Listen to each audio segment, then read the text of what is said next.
අයිබෝන් අපි ඊටාම දීර්ඝ කාලයකට පස්සේ තමයි මේ විදිහට මුණ ගැහෙන්නේ. මම කැමති මේ දීර්ඝ නිහඬියාවට හේතු සාකච්ඡා කරන වෙනුවට වෙනත් දෙයක් පිළිබඳව ඔබේ අවධානය යොමු කරන්න. අපි දන්නවා මේ මොහොත වෙන විට අපි මුහුණ දෙමින් පවතින ඊටාම ඛේදනීය තත්ත්වයක් තියෙනවා. වසංගත තත්ත්වයක් තියෙනවා. අද මේ විශේෂ වැඩසටහන ඔබත් එක්ක සාකච්ඡා කරන්න මම යොදාගත්තෙම මේ වසංගත තත්ත්වය ඇතිවීම සඳහා බලපාන ලද විස්මයජනක රහසිගත හේතු සහ ඉදිරියේදී අපි ඒට කෙසේ මුහුණ දී යුතුයිද කියන තත්ත්වය පිළිබඳව සාකච්ඡා කරන්න. මම දන්නවා ඔබ විවිධ ස්වරූපයන්ගෙන් මාව හෙව්ව බව. විද්‍යුත් තැපෑල හරහා මගේ නාලිකාව තුල විවිධ ආකාරයන්ගෙන් විවිධ ස්වරූප වලින් මාව හොයපු බවත් මට යොමු කළ ප්‍රශ්න වල ස්වභාවයත් මම ඊටම හොඳින් දන්නවා. ඒ නිසා ඒ සියල්ලකට පිළිතුරු සැපීමේ අරමුණ උදෙසා තමයි අද දවසේදී මේ විදිහට ඔබත් එක්ක කතා කරන්න හිතුවේ. ලෝක ඉතිහාසයේ වසංගත තත්ත්වයන් පිළිබඳව බලුවාම අපි දන්නවා 1819 මෙවැනිම වසංගත තත්ත්වයක් ලෝකෙ තිබිලා තියෙනවා. 1919 වසූරිය කියන වසංගත තත්ත්වයට අපිට රටක් හැටියට මුහුණ දෙන්න සිද්ධ වෙලා තියෙනවා. දෛවයේ සරදමකට වගේ 2019 දිත් අවුරුදු 100 අපට මේ වසංගත තත්ත්වයට මුහුණ දෙන්න සිද්ධ වෙලා තියෙනවා. කොහොම වුණත් පෙර පැවති තත්ත්වයන්හි ස්වභාවය අපි දන්නේ නැහැ. 1919 ඇති වූ තත්ත්වයේ පිළිබඳව අපට යම්කිසි සාක්ෂි තියෙනවා. එහිත් එක්තරා ක්‍රමවේදයක් හැටියට මෙය වළක්වා ගැනීම සඳහා එන්නත් කරන යොදාගත්තු බවට ඉතිහාස පොතපතේ සඳහන් වෙනවා. විශේෂයෙන්ම වෙල්ලස්ස අරගලය පිළිබඳව සඳහන් වන ඉතිහාසයේදී මේ ගැන සංඛ්‍යා දත්ත සහිතවම වාර්තා තියෙනවා. ඒ මාසතුවක් තියෙනවා. නමුත් ඒ පිළිබඳව සාකච්ඡාවක් නෙවෙයි මේක. අපි දන්නේ නැහැ එකල මේ වසංගත තත්ත්වයන් කොහොම ඇති වුණාද කියන එක. නමුත් මේ 2019 පැවති ඇති වුණු වසංගත තත්ත්වය පිළිබඳව අපට යම්කිසි සැකයක් කුකුසක් ඇතිවන ප්‍රශ්නාර්ථයක් මතුවන යම් යම් සාක්ෂි සාධක ලෝකේ පුරා මතුවෙමින් පවතිනවා. ඒ නිසා මේ කතා කරන සමහර දේවල් මා විසින් සොයාගත් වෙන කිසිවෙකු මීට පෙර සාකච්ඡා නොකළ දේවල් නෙවෙයි. මේක ලෝකයේ විවිධ උගතුන් බුද්ධිමතුන් විද්‍යාඥයින් වෛද්‍යවරුන් විශේෂඥයින් විසින් සමහර විශේෂ තැන්වල මතු කළ කරුණු. ඒ වගේම ඒ මතු කළ කරුණු අපේ රටෙත් ඇතැම් උගතුන් වියතුන් අවස්ථා කිහිපයකදී සාකච්ඡාවට බඳුන් කළා තියෙනවා. නමුත් ඒ සමාජගත වීම පිළිබඳව යම්කිසි ප්‍රශ්නයක් තියෙන බව මට හිතුණු නිසා තමයි අද දවසේදී ඔබත් එක්ක මේ පිළිබඳව ආරම්භයක් ගන්න මම තීරණය කළේ. ඒ නිසා අපි මේ කරුණුත් එක්ක බලමු අපි කොහොමද මේ අවස්ථාවට මුහුණ දෙන්න කියන එක. මේ වසංගත තත්ත්වය නිසා ඔබ හොඳින්ම දන්නවා අපට මේ මහ පොළොවේ මිනිස්සු අහිමි වෙමින් පවතිනවා. අපේ ආදරණීයයන් අපේ ඇස් ඉස්සරහා අපට අහිමි වෙමින් පවතිනවා. අඩුම වශයෙන් අපට වුන්ට අවසන් ගෞරවයවත් දැක්විය නොහැකි තාම අමානුෂීය තත්වයකට මේ ව්‍යසනයේපත් වෙලා තියෙනවා. ඒ නිසා මේක ඊටම දරුණු ඛේදනීය තත්වයක්. අපි මේ තත්වය පිළිබඳව සාකච්ඡා කළ යුතුයි. මේ ජනගහනය පාලනය කියන එක සම්බන්ධයෙන් ලෝක ඉතිහාසයේ බලපුවාම එච්චර දුරට යන්නේ නැතුව ඊටම සුවිශේෂී ස්ථානයක් අපට හම්බ වෙනවා. ඇමරිකා එක්සත් ජනපදයට අයත් ජෝර්ජියාවේ පිහිටා තිබෙන එක්තරා විශේෂිත ශෛලමය නිර්මාණයක් තියෙනවා. මේ නිර්මාණය පිළිබඳව අප මෙහිදී මූලික අවධානය යොමු කළ යුතු බව තමයි මගේ විශ්වාසය. ඇමරිකා එක්සත් ජනපදයට අයත් ජෝර්ජියාවේ එල්බර්ට් කවුන්ටි කියන නගරේ ඊටම විශාල නගරයක්. ඔබ දන්නවා ලෝකයේ ග්‍රැනයිට් වල මහගෙදර හැටියට හඳුන්වන්නේ මේ ස්ථානය. එතකොට මේ නගරයේ ඉතා සුවිශේෂී ඉදිකිරීමක් සිද්ධ වෙලා තියෙනවා. මෙන්න මේ ඉදිකිරීම පිළිබඳව අප සාකච්ඡා කළ යුතුයි. මොකද ඒ ඉදිකිරීම කළ පුද්ගලයාත් අද වනතුරු කවුරුන්ද කියලා ලෝකය හඳුනාගෙන නැති නිසා 1979 ඔක්තෝබර් 1 වෙනිදා එල්බර්ට් කවුන්ටි වල තියෙන මේ ග්‍රැනයිට් ෆිනිෂින් කර්මාන්ත ශාලාව. මේ කර්මාන්ත ශාලාවට එනවා සුවිශේෂී අභිරහස් අద్භූත මිනිසෙක්. ඔහු පෙනෙහින්නේ ආර්.සී. ක්‍රිස්ටියන් කියන නමින්. ඒක ඔහුගේ හැබෑ නම නෙවෙයි. ඔහුගේ හැබෑ නම අද වනතුරුත් ලෝකයා දන්නේ නැහැ. ආර්.සී. ක්‍රිස්ටියන් කියලා කියන්නේ ඔහුගේ අන්වර්ථ නාමය. මේ අන්වර්ථ නාමයෙන් පෙනී හිටින මේ පුද්ගලයා මේ කර්මාන්ත ශාලාවේ ප්‍රධානිය හම්බ වෙලා ඔහුට ඕන වෙනවා ඔහුගේ ඉදිකිරීම පිළිබඳව දැනුවත් කරලා ඔවුන් ලව්ව එක කරගන්න. මේ මනුස්සයා පිස්සෙක් කියලා හිතලා මේ ප්‍රධානියා විසින් ඔවුන්ගේ නියමිත මිල වගේ 8 ගුණයකටත් වඩා වැඩි මිලක් මේ සඳහා කියනවා. පුදුම කියන්නේ මේ ආර්.සී. ක්‍රිස්ටියන් නමින් පෙනී ඉන්න මනුස්සයා ඒ මිල ගෙවලා මේ වැඩේ කරගන්න කැමති වෙනවා. එතකොට මොහු මේ ස්ථානයේ ඉඩම මිලදී ගන්නවා. ඒ ඉඩම මිලදී අරගෙන මෙය ස්ථාපිත කරනවා මේ ස්ථානයේ මේ ශෛලමය නිර්මාණය 1980 මාර්තු 22 වෙනිදා මෙය විවෘත කරනවා. මොකක්ද දැන් මේ ශෛලමය ඉදිකිරීමේ විශේෂත්වය? ඔබ දන්නවා අපේ රටේ ශෛලමය ඉදිකිරීම තියෙනවා. නමුත් ඒවා වසර දහස් ගණනක් පැරණි තම ප්‍රෞಢ ඉතිහාසයකට උරුමකම් කියන ස්ථාන. මේ එහෙම නෙවෙයි. 1979 තමයි මේ 79-80 කාලය අතර තමයි මේ ඉදිකිරීම පිළිබඳ සියල්ල තීරණය වෙන්නේ. 1980 මාර්තු 22 වෙනිදා විවෘත කරපු මේ ස්ථානය හරියටම කුමක්ද කියන කාරණේ අපි තේරුම් ගන්න ඕන වෙනවා. මේ ශෛලමය පලකයක් කියලා කිව්වට ශෛලමය පලක ස්තම්භයක් සහ ඉහළ ව්‍යුහයකින් සමන්විත තමයි මේ නිර්මාණය කළා තියෙන්නේ. ආර්.සී. ක්‍රිස්ටියන් කියන විදිහට මෙය මාලිමාවක් හැටියටත් දින දර්ශනයක් හැටියටත් ඔරලෝසුවක් හැටියටත් පාවිච්චි කරන්න පුළුවන්. එහි ඉහළ තියෙනවා විශේෂිත සිදුරක් අහස නිරීක්ෂණය කිරීම සඳහා එය නෝත් ස්ටාර් නිරීක්ෂණය කිරීම උදෙසා නිර්මාණය කළ බව තමයි වුන් කියන්නේ. කොහොම නමුත් මේ සුවිශේෂී වෙන්නේ ඒ කාරණේ හින්දා නෙවෙයි. මේක හඳුන්වන්නේ නූතන දසපනත නමින්. නූතන දසපනත නමින් තමයි මේක හඳුන්වන්නේ. ලෝකේ පවත්වාගෙන යාම වෙනුවෙන් මාර්ගෝපදේශ 10ක් මෙයින් ඉදිරිපත් කරලා තියෙනවා. ඒ විශේෂත්වය තමයි නූතන භාෂා 8කින් මේ මාර්ගෝපදේශ 10 සඳහන් වෙනවා. නූතන භාෂා 8කින්ම. එතකොට මේ මාර්ගෝපදේශ 10 නූතන භාෂා 8කින් සටහන් කරන්න ඇති විශේෂත්වය මොකක්ද? ඊටත් වඩා දැන් මේ ශෛලමය පලක ස්තම්භය සහ ඉහළ කොටස ගැන මම ඔබට කිව්වා.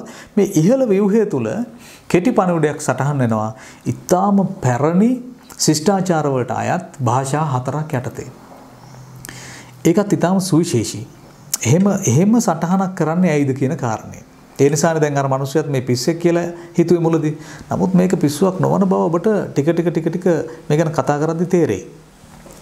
දැන් මේ කෙටි පණිවිඩය තුල භාෂා ඉතා ඉපරණි භාෂා 4ක් සටහන් වෙනවා. ඒ ඉතා ඉපරණි භාෂා 4 අතරට කියුනිෆෝම් කියන බැබිලෝනියානු ශිෂ්ටාචාරයට අයත් ඉතාම පැරණි භාෂාව පාවිච්චි කරලා තියෙනවා.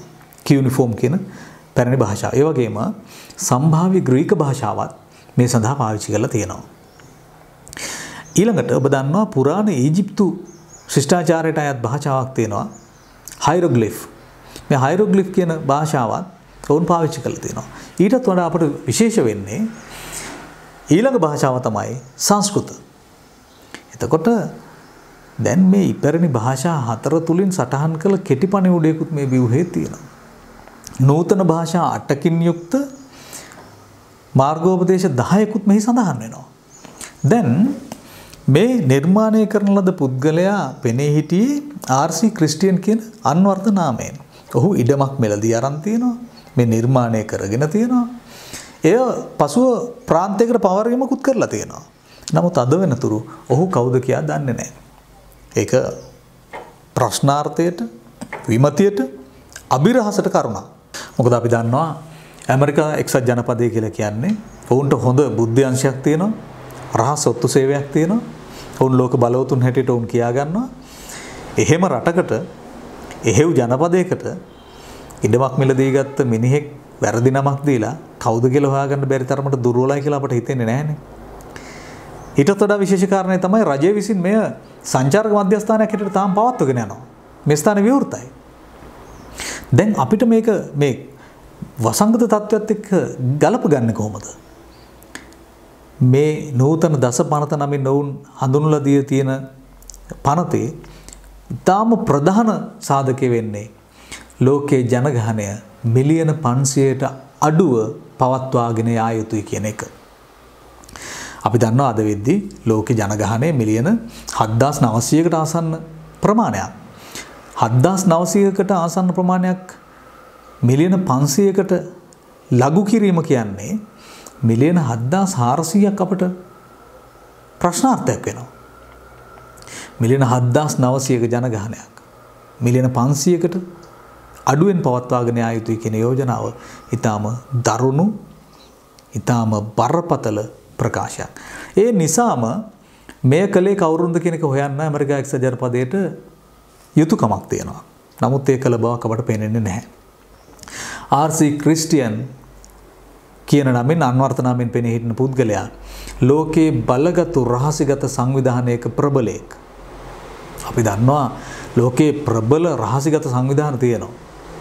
මේ රහසිගත සංවිධාන වලින් ලෝකේ පාලන තන්ත්‍රයන් මෙහෙයවීම පවා රටවල අවුල් වියවුල් ඇති කිරීම, ඒවා නිවැරදි කිරීම, වෙනත් දිශාන්නතීන්ට යොමු කිරීම සිදු කරන බව අප දන්නවා. ඒක ලෝක ඉතිහාසෙත් සිදු වුණා, වර්තමානයේ සිදු වෙමින් පවතිනවා. ඉදිරියටත් ඒක නවතී කියලා අපට පේන්නේ නැහැ. ඒ නිසා එහෙව් ප්‍රබල රහසිගත සංවිධානයක ප්‍රධාන ධාරාවේ පුද්ගලයෙක් තමයි ආර්.සී. ක්‍රිස්ටියන් කියන නමින් මේ ස්ථානයෙන් ඉදිකිරීම ආරම්භ කරලා විවෘත කරලා ඒ සියල්ල කරලා සැඟවී ගිහින් තියෙන ලෝකේ. මේ ජනගහන පාලනය සඳහා ඔවුන් භාවිත කරන එක ක්‍රමයක් බව ලෝකේ විවිධ විද්වතුන් අදහස් පළ කරලා තියෙනවා. ඒ තමයි නිර්මාණය කරන ලද වෛරස් සමාජ වෙත මුදා හැරීමෙන් ලෝක ජනගහනය පාලනය කළ හැකි බවට ඔවුන් විශ්වාස කරන බව. ඒ නිසාම එයත් වර්තමානයේ පවතින වසංගත තත්ත්වයට අතර යම් කිසි සාම්‍යයක් තියනවාද? ඒ වෙනුවෙන් කවුරුන් හෝ මෙතෙක් පර්යේෂණ ධර්මයන් පවත්වමින් කටයුතු කරලා තියනවාද කියන එක අපි හමුවේ තියෙන ප්‍රශ්නයක්. ඒ නිසා මේක සුළුවෙන් දකින්න පුළුවන් කාරණයක් නෙවෙයි. මොකද අවශ්‍ය නම් මේ නිර්මාණය කළේ කවුද? මේ ඉඩම මිලදී ගත්තේ කවුද? මෙහෙම යෝජනාවක් ලෝකයට මේ භාෂා නවීන භාෂා 8කිනුත් ඊටාම් පැරණි භාෂා 4කිනුත් මෙහෙම සටහන් කර තිබීමේ විශේෂත්වය කුමක්ද? ඒ වගේම මේ ස්ථානය තාරකා ශාස්ත්‍රයට යටත්ව තාරකා විද්‍යාත්මකව නිර්මාණය කරන ලද ස්ථානයක්. එතකොට තාම ජාමිතික. එතකොට මේ නිර්මාණය කළේ කවුද කියන එක සොයා විමර්ශනය කිරීම ඇමරිකා එක්සත් ජනපදයේ කළ යුතු පවතිනවා. ඒ නිසාත් මේක ඊටාම් බරපතල තත්ත්වයක්. අපි දන්නවා මේ 2019 දී ඇති වුණු වෛරස් තත්ත්වය පිළිබඳව ඇමරිකාව චීනයට ඇඟිලි දික් කිරීම සිද්ධ කරනවා. චීනය විසින් ඇමරිකාවට ඇඟිලි දිගු කිරීම සිද්ධ වෙනවා. අපි දන්නවා අපේ රටේ MCC ගිවිසුම නමින් ගිවිසුමක් අත්සන් කරන්න ගියා. අපි ඒ පිළිබඳව සාකච්ඡා කළා. එතකොටත් අපට පේනවා එක්තරා පොදු ගුණාකාරයක් තියෙනවා. ඒකෙත් ඇමරිකාව සහ චීනය අතර ගැටුමක් මේ තුල පවතින බව. දැන් ඔබ දන්නවා ඇෆ්ගනිස්තානයේ යම්කිසි ප්‍රශ්නයකට මුහුණ දෙමින් පවතින මේ වෙද්දී ඒ තුලත් ඇමරිකාව සහ චීනය අතර බල අරගලයක ලක්ෂණ අපට පේන්න පටන් ගන්න තියෙනවා. ඒ නිසා ලෝකේ කවර දේ ගත්තත් වර්තමානයේ වෙනකොට ඇමරිකාව සහ චීනය අතර බල අරගලයක ප්‍රතිඵල හැටියට අපට සැක මතුවෙන තැන් අහුවෙලා තියෙනවා. ඒ නිසා මම ඔබට යෝජනා කරනවා මේ වසංගත තත්ත්වය පිළිබඳව වෙන විදියකට හිතන්න අපට සිද්ධ වෙන බව. ඒ වගේම මේ වසංගත තත්ත්වය පිළිබඳව තවත් සැක ඇති වෙන තත්ත්වයන් ලෝකේ තියෙනවා. අපි මේකට මුහුණ දෙමින් ඉන්නේ 2019 සිට. නමුත් වසංගත ගීතයක් නිර්මාණය වෙනවා 2013 දී. ඩොක්ටර් ක්‍රීප් කියන පුද්ගලයා අතින් තමයි මේක නිර්මාණය වෙන්නේ. මේක YouTube වෙත අප්ලෝඩ් වෙන්නේ 2013 ජුනි මාස 21 වෙනිදා. ඒ කියන්නේ වසංගතයේ පැමිණීමට අවුරුදු 6කට විතර පෙර. දැන් වසංගත ගීත නිර්මාණය වෙන්න පුළුවන් ලෝකේ වසංගත තත්ත්වයන් ඕන තරම් පැවතිලා තියෙනවානේ. නමුත් මෙහි විශේෂත්වයක් තියෙනවා. මෙහි විශේෂත්වය තමයි මේ 2019 දී සිද්ධ වෙච්ච කොරෝනා වෛරස් තත්ත්වය පිළිබඳව සියලුම කියන වචනටත් වඩා පූර්ණ වශයෙන් සවිස්තරාත්මකව තොරතුරු මේ ගීතය තුල ගැබ් කරලා තියෙනවා. ඒ කියන්නේ සිද්ධ වෙන්න වසර 6කට පෙර ඊටාම පූර්ණ පැහැදිලි විග්‍රහයක් මේ ගීතය තුලින් සිද්ධ කරලා තියෙනවා. ඩොක්ටර් ක්‍රීප් කියලා කියන්නේ අනාවැකිකරුවෙක් නොවන නිසා අපට සිද්ධ වෙනවා ඔහුගේ මේ අනාගත වාක්‍ය ඇතුළත් නිර්මාණය පිළිබඳව ගැඹුරින් හිතන්න. මොකද විශේෂම කාරණය වෙන්නේ කොරෝනා වෛරස් කියන නම 2013 දී මේ ගීතෙට පාවිච්චි කරනවා විතරක් නෙමෙයි ඒක පටන් ගන්න 2020 කියලාත් කියනවා. how it happens 2020 combined with coronavirus. තර අපිට ප්‍රශ්නයක් එනවා. කොහොමද කොරෝනා වෛරස් තත්ත්වය 2020 දී ඇති වෙන බව 2013 දී ડોක්ටර් ක්‍රීප් දන්නේ. එතකොට මේක යම් පුද්ගලයන් යම් කණ්ඩායම් යම් රහසිගත තත්ත්වයන් යටතේ මේක 2013 වෙනකොටත් සාකච්ඡාවට බඳුන් වෙමින් පැවති බව එවැනි පර්යේෂණයක් සිදු කෙරෙමින් පැවති බව අපි සැක කළ යුතු නැද්ද? ඔහු සියලු විස්තර සටහන් කරනවා. බොඩි ස්ටැකින් කියලා කියනවා. මිනි ගොඩ ගැහෙන බව, අට්ටි ගැහෙන බව ඔහු කියනවා. අපට මාස්ක් පළඳින්න සිද්ධ වෙන බව, අපට ප්‍රියයන්ගෙන් ඈත් වෙන්න වෙන බව, එකිනෙකා අවිශ්වාස කටයුතු වෙන බව, විස බීජ හරණය කිරීම සඳහා විශාල වශයෙන් යොමු වෙන්න සිද්ධ වෙන බව, විද්‍යාගාරයක් තුල මානවයින්ගේ ජීවිත තීරණය වෙන බව, එන්නත් කරණයට මුහුණ දෙන්න සිද්ධ වෙන බව මේ සියල්ල ඔහු සටහන් කරනවා. ඔහු කොහොමද මේ තරම් පැහැදිලි අනාවකි කියන්නේ? Begin life in a lab in the first wave of vaccine. තම්බරපතලයි. අපට සිද්ධ වෙනවා මේ නිර්මාණය පිළිබඳව යලි සොයා බලන්න. පැන්ඩමික් සෝං කියලා සර්ච් කරා නම් සොයා බැලුවා නම් ඔබට පුළුවන් මේ ගීතය පහසුවෙන්ම හොයාගන්න. 2013 දී ડોක්ටර් ක්‍රීප් විසින් සවිස්තර විග්‍රහයක් කොහොමද මේ ගීතය තුලින් සිද්ධ කරන්නේ 2020 වෙනකොට අපිට මෙහෙම තත්වයකට මුහුණ දෙන්න සිද්ධ වෙනවා කියලා. ලෝකයේ මිනිසුන් මේ ලෝකේ විනාශ කරමින් පවතින බව ඔබට තේරෙනවා ඇති. මිනිස් වර්ගයා පර්යේෂණ ධර්මයන්ට ලක් කිරීම සඳහා අමානුෂීයව Tamanගේ අත්අදා බැලීම් කරන තැනට ලෝකේ පත් වෙලා තියෙන බව ඔබ දන්නවා ඇති. ඒ නිසා මේ තත්වයට රටක් විදිහට මිනිසුන් විදිහට අපි සවිඥානිකව මුහුණ දිය යුතු වෙනවා. ඒ නිසා අපට හිතෙනවා මෙවර මේ වසංගත තත්වය සබාදහම තුලින් අපට ලැබුණු දෙයක් නෙවෙයි. මේක හිතාමතාම සැලසුම් සහගතව ම්ලේච්ඡව අමානුෂීයව සිදු කළ මානව ක්‍රියාකාරකමක් බව අපට සැක කරන්න සිද්ධ වෙනවා. දැන් අපේ රටේ තත්ත්වය බැලුවාම අපට පේනවා එහිත් යම් යම් අවුල් සහගත තත්ත්වයන් තියෙනවා. එන්නත්කරණය අපේ රටේ එකම විසඳුම හැටියට පාවිච්චි කරන තැනකට තල්ලු වෙලා තියෙන බව අපට පේනවා. ඔබ දන්නවා අපි අපේ කම ගැන, අපේ රට ගැන, අපේ ජාතිය ආගම ගැන අපි අම්මාසේ සලකලා කතා කරන පිරිසක්. එහෙම නැති පිරිස ඉන්න බව අපි දන්නවා. එතකොට අපි අපේ ක්‍රමයට අපේ ඉතිහාසයේ අපේ මිනිසුන් අපේ මුතුන් මිත්තන් අපට දායාද කළ මහා දැනුම් සම්භාරය යලි මේ මහ පොළොවට ගෙනා යුතු කාලයක් නිර්මාණය කළ යුතු බවට තමයි අපි මේ සටන් කරන්නේ. නමුත් අද වෙදි තත්ත්වය මොකක්ද? අපි බටහිරින් හඳුන්වා දෙන එන්නත අපේ එකම විසඳුම හැටියට පාවිච්චි කරන තැනකට අපි ලඟු වෙනවද? දැන් මම මේ යෝජනා කරන්නේ එන්නත නොගෙන ඉන්න හෝ එන්නත් කරන්නේ වැරදි කියන එක නෙමෙයි. එන්නත් කරන්නේ සුදුසුයයි සම්මත කරගත්තු පිරිසක් ඉන්නවා. එන්නත් කරණය කරගත යුතු යයි අදහස් කරන මිනිසුන් ඉන්නවා. ඒ නිසා ඒක කිසි ප්‍රශ්නයක් නැහැ. හැබැයි එන්නත ගන්න අකමැති යම් කිසි එක මිනිහෙක් ඉන්නවද? ඔහුට ඒ වෙනුවෙන් නිදහස තිබිය යුතුයි. පොදු ප්‍රවාහන සේවාවලට වද්ද ගන්නෙ නැහැ. රැකියාවකට යන්න බෑ. පළාත් අතර සංචරණය කරන්න බෑ වගේ මෝඩ විහිළු වලට නොයා යුතු බව තමයි මගේ අදහස. මොකද අපි දන්නවා එන්නත් කරණය කළ අයත් එන්නත් කරණය නොකළ අයත් කියලා විශේෂයක් දකින්න ලැබෙන්නේ නැහැ. එන්නත් කරණය කළ අයටත් රෝගේ බෝ වෙනවා සහ ඔවුන්ගෙනුත් රෝගේ අනෙක් අයට බෝ වෙනවා. එතකොට එන්නත් කරණය නොකළ කෙනෙක්ටත් රෝගේ බෝ වෙනවා, ඔවුන්ගෙනුත් රෝගේ අනෙක් අයට බෝ වෙනවා. දෙගොල්ලම මේ වෙලාවේදී පොදුයි. Tamanට ලැබෙන ප්‍රතිශක්තිකරණයේ වෙනසක් මිස වෙන කිසිම වෙනසක් එළියේදී අපිට දකින්න ලැබෙන්නේ නැහැ. ඒ නිසා එන්නත් කරණය නොකළ කෙනාගෙන් බෝ වෙනවා යයි කියා පොදු ස්ථානවලට, පොදු ප්‍රවාහන සේවාවලට, රැකියා ස්ථානවලට හෝ පළාත් අතර සංචරණය කිරීම වලට එන්න බෑ කියලා කවුරු හරි කියනවා නම් ඒක අතිශයින්ම බරපතල ප්‍රකාශයක්. මොකද ඒකට හේතුව එහෙමනම් එන්නත ගත්තු කෙනෙක්ගෙන් ඔහුට බෝ වෙන්නත් බෑ, ඔහුගෙන් තව කෙනෙක්ට බෝ වෙන්නත් බෑ. නමුත් එහෙම එකක් වෙන්නේ නෑ ලෝකේ. එන්නත ගත්තු කෙනාටත් රෝගේ බෝ වෙනවා, එන්නත ගත්තු කෙනාගෙන් තව කෙනෙකුටත් රෝගේ බෝ වෙනවා. ඒ නිසා මේ දෙගොල්ලම ඊටම සමානයි. දැන් මෙහෙම කියනවා නම් සාධාරණයි. එන්නත ගන්නෙත් නැතුව, ඒ කියන්නේ හිතුවක්කාර විදිහට එන්නත ගන්නෙත් නැතුව, හිතුවක්කාර විදිහට අත්නෝමතික විදිහට මුවාවරණ පළඳින්නෙත් නැතුව, තැන් තැන් වල කෙල ගහමින්, තැන් තැන් වල කෑ ගහමින්, කතා කරමින් අයුතු විදිහට හැසිරෙමින් ඉන්නවා නම් එවැනි කෙනෙක් අත්අඩංගුවට ගන්න පවා ප්‍රශ්නයක් නැහැ. ඊටම සාධාරණයි. එන්නත්කරණය කළාද නැද්ද කියන එක මත මිනිසුන්ගේ අනාගතය හෝ මිනිසුන්ගේ ජීවිත තීරණය නොවිය යුතුයි මේ රටේ. එහෙම තීන්දුවකට පාලකීන් නොආ යුතුයි.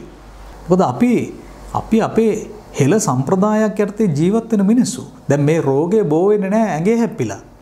මේ රෝගේ වෙන කිසිම ආකාරයකට බෝ වෙන්නේ නැහැ. මේක නාසයෙන් සහ කටින් තමයි ශරීරගත වෙන්න පුළුවන්. එතකොට මුවාවරණයේ නිසිලෙස පැලඳ සිටීමෙන්ම මේක අපිට වළක්ව ගන්න පුළුවන්. හැබැයි ඒක හරියට කරන්න ඕන. ඒක පොලිසිය ඉන්න වෙලාවට හරි එහෙම නැත්නම් මේ PHI මහතුරු ඉන්න වෙලාවකට පළඳිනවා අනික් වෙලාවට ගලවලා තියනවා කියන එක නෙවෙයි. Tamanගේ පවුලේ සමාජිකයින් අතර සිටීමේදී පවා මේ මොහොතේදී ඊටාම සෞඛ්‍ය සම්පන්නව සිටීම, ඊටාම සවිඥානිකව සිටීමෙන් මේකෙන් අපිට මග හැරෙන්න පුළුවන්. දැන් මේකේ දැන් එන්නත්කරණය මොකටද ගන්නෙ? එන්නත්කරණය ගන්නේ ප්‍රතිශක්තිකරණය වර්ධනය කිරීම උදෙසා. ඒතර ප්‍රතිශක්තිකරණය වර්ධනය කරන්න ඕන තරම් හෙලවසු තියෙනවානේ. දැන් YouTube නාලිකා වලිනුත් විවිධ නාලිකා වලිනුත් ජනමාධ්‍ය මගිනුත් ගම්මට්ටමිනුත් මේ මුළු රට පුරාම අපේ පාරම්පරික වේද මහත්තුරු ආයුර්වේද වෛද්‍යවරුන් මේ අපේ ගහවැලේ තියෙන දේවල් පාවිච්චි කරලා ඖෂධ නිර්මාණය කරනවා. කළා. හැබැයි සමහර ඖෂධ වලට අඩුම තරමේ අනුමැතිය දෙන්න තියා මේ ඒක නිකම් පාවිච්චි කරන්නත් එපා කියන තැනට සමහරුපත් වුණානේ. මේවට මුළු මහත් සමාජයක් hina වෙන්න පටන් ගත්තානේ. ඒ කියන්නේ අපේ කමට අපේ උත්සාහයන්ට hina වෙන්න පටන් ගත්තා. ඒවායේ අඩංගු ද්‍රව්‍යයන් වල මාත්‍රාවල ස්වභාවය පවා හොයන්න පටන් ගත්තා. දැන් මම ඔබෙන් අහනවා එන්නත්කරණය ආරම්භ වීමත් එක්ක ඒවායේ අන්තර්ගත මොනවද කියලා කවුරුත් හොයනවද? ඒ වෙනුවෙන් හඬනගනවද? කවුරු හරි ඒකට hina වෙනව ඔබ දැක්කද? ඒක තමයි අපේ රටේ ඇතමුන්ගේ මානසිකත්වය. මම ඔබට කලිනුත් කියලා තියෙනවා. මේ මහා මුහුදෙන් එහා පැත්තෙන් මෙහා පැත්තට මොන හරි එනවා නම් අපි දෝතින් බදා ගන්න જાතියක්. හැබැයි අපේ දෙයට අපි පුළුවන් තරම් hina වෙන જાතියක්. ඒක තමයි මේ જાතියේ තියෙන මම දකින්න අකමැතිම ස්වභාවය. කොළොන්තොටින් නැව නැගී අපේ රටේ මනුස්සකම. කොළොන්තොටට ගොඩ බැස්සේ අමනකමයි ඒ වෙනුවට කිව්වේ නිකන් නෙවෙයි. ඒ නිසා ඒ අමනකම් අපට හැම තැනකදීම අද වෙදි දකින්න පුළුවන්කම ලැබිලා තියෙනවා. මම කියන්නේ Tamanගේ ප්‍රතිශක්තිකරණය වර්ධනය කර ගැනීම සඳහා කළ හැකි අත්හදා බැලිය හැකි මේ රටේ අපේ පාරම්පරික වෛද්‍යවරුන් ආයුර්වේද වෛද්‍යවරුන් නිර්දේශ කරන උන් සහතික කොට කියන ඖෂධ පාවිච්චි කරන්න. මොකද්ද ප්‍රශ්නේ? කොත්තමල්ලි ටිකක් බොන්න බය වෙන්න ඕනද? ගම්මිරිස් සාදික්ක මේ රතුලූණු අමු මිරිස් කරල් මේවට බය වෙන්න ඕනද? අපේ කුස්සියේ මේකට උත්තරේ තියෙන බව තමයි මගේ විශ්වාසය. ඒ නිසා අපට අපේ විශ්වාස දරන අයිතියක් තියෙනවා. දැන් මෙහෙමනේ දැන් මේ එන්නත්කරණය අනිවාර්ය කිරීම ගැන මම මේ කියන්නේ. එන්නත්කරණය නරකයි කියන එක නෙමෙයි මම කියන්නේ. එන්නත්කරණය අනිවාර්ය කිරීම ගැන මම මේ කියන්නේ. එහෙම අනිවාර්ය කරන්න බෑ. මොකද දැන් කෙනෙක් Tamanගේ යම්කිසි අසනීපයකට ඒ කියන්නේ Tamanට හැදෙන ඉතා කුඩා අසනීපයකට පවා රෝහල් ගත වෙනවා වෙන්න පුළුවන්. ස්පිරිතාලයකට යනවා වෙන්න පුළුවන්. බටහිර වෛද්‍ය ක්‍රමයන් වලට යොමු වෙනවා වෙන්න පුළුවන්. හැබැයි එහෙම නැති මේ මහ පොළොවේ හැදෙන ගහේ කොලේ ඖෂධීය සාරයෙන් Tamanගේ රෝග සුවපත් කරගන්න මිනිස්සු මේ රටේ ඉන්න බව පාලකයෝ අමතක නොකළ යුතුයි. Tamanට අසනීපයක් වුණාම පාරම්පරික වෛද්‍යවරුන් මුණ ගැහෙන ඔවුන්ගේ සහාය පතන ආයුර්වේද වෛද්‍ය මධ්‍යස්ථාන වලට යන ඔවුන්ගේ සහාය පතන ඒ ඔස්සේ රෝග සුවපත් කරන විශාල ජන සමාජයක් නිර්මාණය වෙමින් පැවතුණු බව ඔබ අමතක නොකළ යුතුයි. ඒකට ගහන්න දෙන්න බෑ. ඒ කියන්නේ මේ මොහොතේදී අපි සියලු දෙනා එකතු විය යුතුයි. බටහිර වෛද්‍ය ක්‍රමයට කැමති පක්ෂපාත මිනිස්සු ඉන්නවා. ඒ අයට ඒ නිදහසේ කර ගැනීම දැන් මෙහෙමනේ මිනිස්සු ඉන්නවා සමහරු එන්නත ගහන්න ඕන කිව්වහම ඊටාව කැමැත්තෙන් මේ එන්නත ගහ ගැනීම සඳහා යොමු වෙනවා. ඊට පස්සේ එකක් ප්‍රමාණවත් මදි දෙකක් කිව්වහම ඒකටත් කැමති වෙනවා. ඊට පස්සේ කිව්වොත් එහෙම නෑ දෙකක් ප්‍රමාණවත් නෑ 3ක් 4ක් ගහන්න ඕන කියලා ඒකටත් එකඟ වෙන මිනිස්සු ඉන්නවා. ප්‍රශ්නයක් නෑ. සමහරව ඉන්නවා මේ එන්නත් 3 4ක්ම එකපාර මේ විදින්න ඕන කිව්වත් කැමති වෙන ಜಾති මිනිස්සුත් මේ රටේ ඉන්නවා. ඉතින් ඒ අය වෙනුවෙන් ඒ වැඩපිළිවෙල ඒ ක්‍රියාදාමය පවත්වගෙන ගියාට ප්‍රශ්නයක් නෑ. හැබැයි ඒ අතර යම්කිසි සුළු පිරිසක් හරි ඉන්නවා නම් අපට එන්නත නැතුව අපිට විශ්වාසය අපේ හෙළ ඖෂධ ඒවායින් ප්‍රතිශක්තික නෙවෙනවනේ. ඒ නිසා ඒවා අපට විශ්වාසය අපිට ඒ ඔස්සේ අපේ කටයුත්ත කරගෙන යන්න ඉඩ දෙන්න කියලා කියනවා නම් ඒකටත් අවසර හිමි විය යුතුයි. ඒ කියන්නේ කිසිම විදියකට හෙළ ඖෂධ භාවිත කරන්න බෑ. කිසිම විදියකට මේ මහ පොළොවේ හැදෙන කිසිවක් පාවිච්චි කරන්න බෑ කියලා එන්නත විතරක් අනිවාර්ය කරන්න බෑ. ඒක සදාචාර සම්පන්න නැහැ අපේ වගේ රටකට. මොකද මේ රටේ සුවහසක් මිනිස්සු පාලකයින්ව පත් කරන්නේ නායකයින්ව තීරණය කරන්නේ විශාල බලාපොරොත්තු ඇතුවයි. විශාල බලාපොරොත්තු ගොන්නක් සහිතවයි. පෞද්ගලික බලාපොරොත්තු නෙමෙයි. රට දෑ සමය උදෙසා බලාපොරොත්තු. ඒ නිසා රට දෑ සමය උදෙසා කතා කරන මිනිසුන්ට Tamanගේ හෙළ ඖෂධ පාවිච්චි කරන්න ඉඩ දෙන්නේ නැතුව බටහිර එන්නතක් අනිවාර්ය කරන්න එපා කියන තැන තේරුම් ගත යුතු බව මම විශ්වාස කරනවා. ඒ නිසා එන්නත් කරණය නරකයි කියලා අපිට කියන්න බෑ. නමුත් පවතින යම් යම් සාධක යම් යම් තත්වයන් දැන් ඔබ දන්නවා පසුගිය සමයේදී යම් එන්නතක් පිළිබඳව එහි අපද්‍රව්‍ය තිබුණු බවටත් කියලා තියෙනවා. ඉතින් ඒ නිසා මේ අපට ආందోලනාත්මක ප්‍රකාශ ගණනාවක් එන්නත් කරණය පිළිබඳව අහන්න දකින්න ලැබෙනවා. කොහොම වුණත් ඒයින් යම් කිසි සහනයක් ලබා ගන්න කැමති මිනිසුන්ට එය ලබා ගැනීමේ නිදහසත් එය ලබා නොගැනීමෙන් දේශීයත්වය අගය කරමින් දේශීයත්වය අනුව යමින් තමන්ගේ ප්‍රතිශක්තිකරණය වර්ධනය කර ගැනීම සඳහා වැඩ කටයුතු කරන අයට ඒ නිදහසත් නියත වශයෙන්ම මේ මහ පොළොවේ ලැබිය යුතු වෙනවා. එහෙම නැති වුණොත් අපි විශාල අර්බුදයකට විශාල ප්‍රශ්නයකට මුහුණ දෙනවා. මේ වෛරසය සැලසුම් සහගත වෛරසයක් නම් ඒ වෙනුවෙන් ඉදිරිපත් කරන අනෙකුත් දේවල් පිළිබඳව අපට නිදහසේ හිතන්න අපේ ජීවිත පිළිබඳ නිදහසේ තීරණ ගන්න අපට අවකාශය සියලු දෙනා විසින් සලසා දිය යුතු වෙනවා. අපේ ජීවිත පිළිබඳව තීරණය අපට ගන්න නිදහසක් තියෙන්න ඕන. අපේ ජීවිතේ තීන්දුව තීරණ අපට ගන්න අයිතියක් තියෙනවා. කිසිවෙකුට බලහත්කාරයෙන් ඖෂධ එන්නත් කරන්න බෑ කිසිවෙකුගේ ඇඟට. මම දන්න විදියට. ඒ නිසා මේ මොහොතේදී කියන්න තියෙන ගොඩාක් දේවල් තියෙනවා. කියවෙන ගොඩාක් දේවලුත් තියෙනවා. සමහර ඒවා අපිටම සංස්කරණය කරන්න සිද්ධ වෙයි. සමහර දේවල් සංස්කරණය කිරීම කවුරු කරයිද කියන්න අපට බෑ. සමහර විට මේ වැඩසටහන ගැලවෙන්නත් ඉඩ තියෙනවා. සමහර විට මේක අන්තිම වැඩසටහන වෙන්නත් ඉඩ තියෙනවා. කිව යුතු බොහෝ දේ ඔබට නොකිය කියන්න සිද්ධ වෙලා තියෙනවා. ඒ නිසා ලෝකේ වසංගත තත්ත්වය වගේම පශ්චාත් වසංගත තත්ත්වයක් ඊටම බරපතල සැලසුම් සහගත තැනක පවතින බව තමයි අපේ විශ්වාසය. ඒ නිසා අවසාන වශයෙන් ඔබට මතක් කරන්න තියෙන්නේ මේ මහ පොළොව විශ්වාස කරන්න, හෙළ පාරම්පරික ඖෂධ විශ්වාස කරන්න, මේ ගහකොළ විශ්වාස කරන්න, එහි ඖෂධීය සාරය විශ්වාස කරන්න. ඒ මත ඔබ පරිස්සම් වීම සිද්ධ කරන්න. මුවාවරණ 1 හෝ මුවාවරණ 2 නිසි ලෙස පළඳින්න, දෑත් පිරිසිදුව තියාගන්න. ඔබ ඔබේ ආදරණීයන් පරිස්සම් කරගන්න. මේ මහ පොළොව වෙනුවෙන් අපට කළ යුතු බොහෝ දේ ඉතිරිව පවතිනවා. මේ මහ පොළොව මත අප සුරක්ෂිත කළ යුතු බොහෝ දේ තියෙනවා. ඒ වෙනුවෙන් අප සාකච්ඡා කළ යුතු බොහෝ දේ තිබෙනවා. ඒ නිසා මේ තීරණාත්මක කාලය ඔබ පරිස්සමින් නිවසටම වී ගත කරන්න. අත්‍යවශ්‍යම දෙයකට හැර කිසිම මොහොතකදී ගෙදරින් එළියට යන්න හිතන්නවත් එපා. ඔබ පරිස්සම් වෙන්න, ඔබේ ආදරණීයන් පරිස්සම් කරගන්න. අපි ඉදිරියේදී මේ රට ගැන, මේ මහ පොළොව ගැන, අපේ ඉතිහාසයෙන් වර්තමානයට ගන්න දැනුම අනාගතයේදී පාවිච්චි කරන විදිය ගැන බොහෝ දේ යලි දිනක සාකච්ඡා කරමු. ආයිබෝන්.